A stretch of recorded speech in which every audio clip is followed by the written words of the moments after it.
Responsibilities. Welcome to episode 7 of OnBullshit. I'll bullshit. And everything that sucks. What are we going to talk about on bullshit today? Reasons why we don't record. Yeah, that's a good one to start with. So, we have not uploaded a podcast in a while. The one that we recorded with our Queen Chill.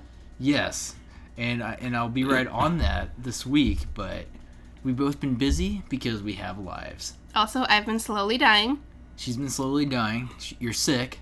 Yeah, I was sick for a week straight. More than a week. 2 little germ-infested kids got you sick. Yes.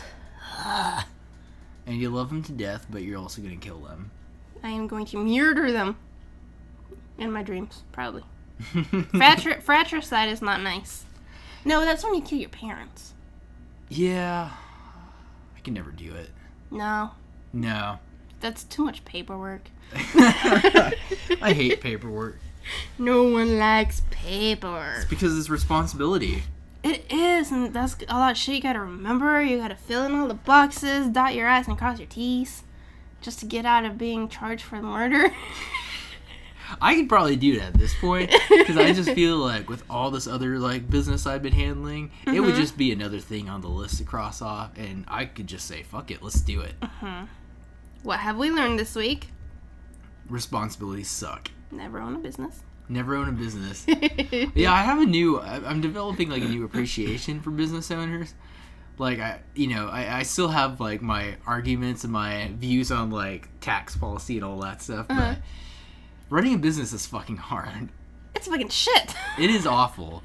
And I think, I don't know, I couldn't even imagine these days what it would be like trying to start your own business and try to learn all the policies and regulations you have to meet to keep things running smoothly and to be within regulation. And that's why our fictional coffee pub will remain fictional.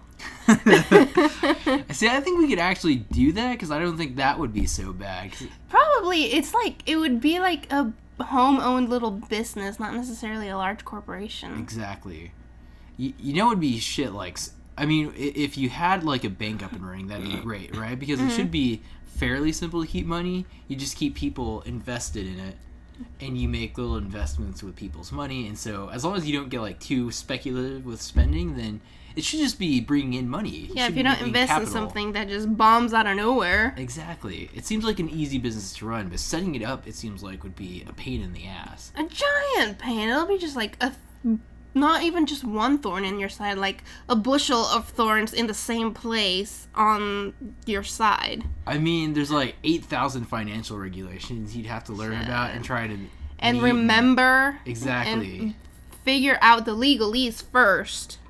And then translate it into layman's terms. Mm-hmm. And then try to figure out if you actually understood it well enough that your translation works.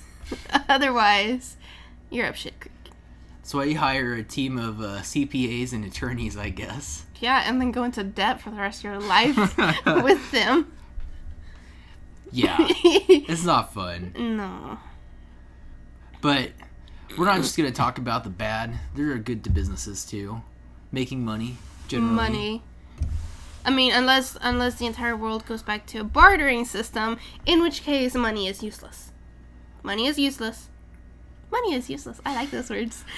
I always hear there's always those people that want us to go back to anarchy and want our government to fall and all governments to fall and want us to go back to a barter system. I think it's a terrible thing, and I hope that never happens. But yeah, it's nice to be oh yeah, let's be rebels and not worry about all these things anymore. But we wouldn't last very long. No, I think it's one of those shallow things people get behind. Yes, a lot of millennials these days are pretty. I think they've taken their love of socialism to an extreme, where instead of being I support socialistic things like a national healthcare system or standard minimum wage or universal basic income or free education, instead of just doing that, they're capitalism has failed us, so let's just go full socialist. And you're you don't know how capitalism works. Shut your face. Yeah, I think everyone just like gets these ideas and they, these really extreme ideas, and they start to make them. Well, they start to romanticize them as if they're like something better than they are generally, but it's just because people hate kind of the system we have and get so disillusioned by it that they're just willing to ignore. It makes me think of the same way that a lot of people romanticize the Romeo and Juliet story. Yeah. It's just like, no, you are romanticizing suicide. What is wrong with you? Also, she was like 13. Yeah, it's kind of disturbing when you read these stories. Yeah, when you think about the facts, when you see like adaptations, the actors are always like of age, so you automatically assume that in the original story they were like this age, the age of consent. Like, no, she was a minor and he was like what, 18? 16, I think. I don't think he was old enough that like maybe not at the time it was not considered a bad thing, but in today's modern age he would have been put away in jail for even having thoughts about wanting to be with this 13-year-old kid. I mean, I'm trying to I can't even remember, like, you'd be in middle school still, right? Yes. 13, so these are middle schoolers having like some grand romantic love story and then deciding to kill themselves. Yeah, first of all, fake kill themselves so they can be together, and stuff goes wrong. There's miscommunication. Oh, hey, now they're both dead. I feel like these days it's a lot easier just to elope and, to get the hell away from your bad family. Yeah, except you can't elope until you are at least age of consent, which in most places that's 16.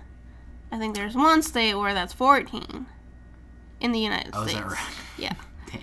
I want to say it's like Arkansas, I think. Don't quote me on that. We should look this up before. Yeah, we don't know what preparation means. Well, I think the problem, though, is for the most part, like, I think people still get married too young. And yes. And start having families too young. God, yeah. So a lot of people don't, I think, understand the difference between, like, actually loving someone and just lusting after someone. And I think most kids these days lust after someone and... all at once, banging. Yeah. Like, most of them just want to have sex, and then they learn they have nothing in common with this person, and they break up, and they're, like, heartbroken. And they hate each other for the rest of your life. Yeah, I feel like we've maybe failed, and I'm hoping our generation will get better at this, like, by the time we're older, and... I mean, I don't know, I'm almost 30, and most of the people my age, they're still acting like we ain't out of high school. Well, that's true, yeah. It's not much better in my group either. Well, we're only 2 years apart, but... Aren't we considered millennials? We both are, yeah. Shit. Like, the younger bracket of millennials are like... They have made a profession out of being offended.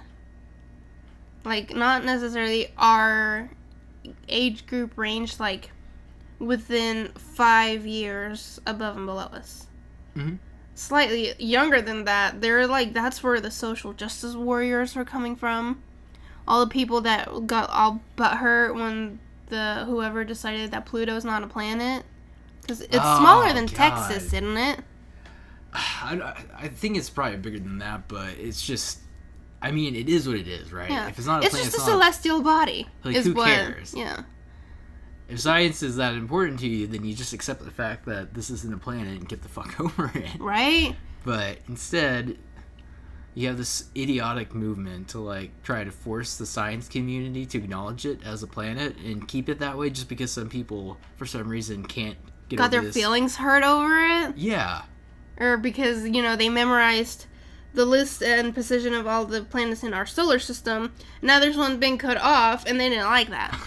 I think this is exactly what you're saying. Like, the generation after us is just way too fucking sensitive about everything. They are. They need to unpucker that butthole. Yeah. I probably shouldn't have said that. That sounds really dirty in retrospect. This is on bullshit. like I think the generation, you know, like the baby boomers are still around, and even the Gen Xers, I think almost have the opposite problem, where a lot of them should be more sensitive, because you still have a lot of like the baby boomers, especially, that tend to make racist comments and sexist comments and think it's normal. Yeah, it doesn't even like float in their mind the idea that it may be offensive or really, or they're saying something really crass. But man, just think about the scenario of one of those people talking to a social justice warrior. Oh my god, the uproar. That's what every family deals with on Thanksgiving, right? When like the young kids have to deal with their grandparents. Oh god, yeah, like the extreme conservatives versus extreme liberals. It's a battle of the ages. Oh my god, where's the referee? Everyone loses. Yes, except the people that brought popcorn. Yeah. Or the people that just like don't give a shit and like go off and do their own thing. Yes, which I think I would watch for maybe 5 minutes and be like, oh, you're starting to repeat yourself. I'm gonna go.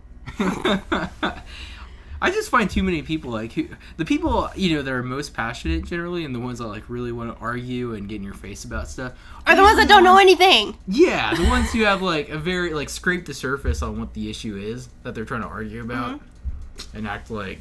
It's those people that read headlines, but don't read the article. So they think the headline gives you all the information you need. We have a friend like that, don't we? Yeah. I mean, I have multiple friends like that. I mean, yeah, there's probably quite a few people we know, but there may be one that drives us crazy every now and then, trying to the freaking commonly post stuff about issues that they probably don't know have not researched shit about, but they act like it's important. Mm-hmm. I may be like a social justice warrior. Yeah, and see, I feel kind of bad, but like, I get annoyed when I see, especially posts on Facebook. Like, to me, it's fine if you want to share an article, even if it's political or one side or whatever. Like, that's fine, but I always get weirded out by people that, like, love to put these long kind of pretexts and rants in front of these things. That's like justifications for why they say something. Yeah, I mean, like, and they're well within their right to do that, but most of the time, what I read usually isn't very impressive. Oh my god, persuasive. My boss does that. But really? Literally, like, it'll be him, like, making a comment, like, okay, a few weeks ago, my boss said, I'm gonna go down to Mexico he implied that he was gonna rent someone to have a baby for him. Pretty much. Just like a surrogate? No, he implied that he was gonna go hire a prostitute and pay her to have a kid for him. Have his kid, is what he implied. Like, not even 5 minutes later, he yells over across the pharmacy to get my attention. So I have to go over there, and he's like, so, are all Mexicans really sensitive? I'm thinking, like, what? Why? Not really. Because he's like, because of that comment, he's like trying to qualify the reason why the comment he made. He was trying to, in a way, lead me to the conclusion that I should be offended by what he said. Because Mexicans are sensitive. What the hell? Yeah, like, literally, when I told him, no, we're not sensitive, when you said that, my first thought was, don't get killed. Because, you know, white man that looks like he's got money, you gonna get killed. How is that okay? My boss is a dipshit. Dang. Okay, I think we're going to have to make this a two-parter, because I think this is fascinating, and I just want to definitely keep touching upon all of this. Okay, works for me. But yes, I mean, just along the lines of what we were saying before, people on Facebook, post your stories. Please do not share your thoughts on why you're posting this story. Nobody really cares. No one reads anything. Yeah, like, if you do it once in a while, fine, but everyone loves to do it, like, on every story they post, and it's super annoying. Yes, that's why I don't post anything on Facebook. I do, unfortunately, but I usually just post the article. I don't try and... Yeah. Oh, I got pissed off at the Facebook app, so I just deleted it off my phone. We should talk about the privacy as well, too. Okay, is this the end of part 1? This is the end of part 1. Okay, come back for part 2. Anyone? It'll be Hello? exciting. You'll like it. Hello? Trust us. It's awesome. It's gonna be.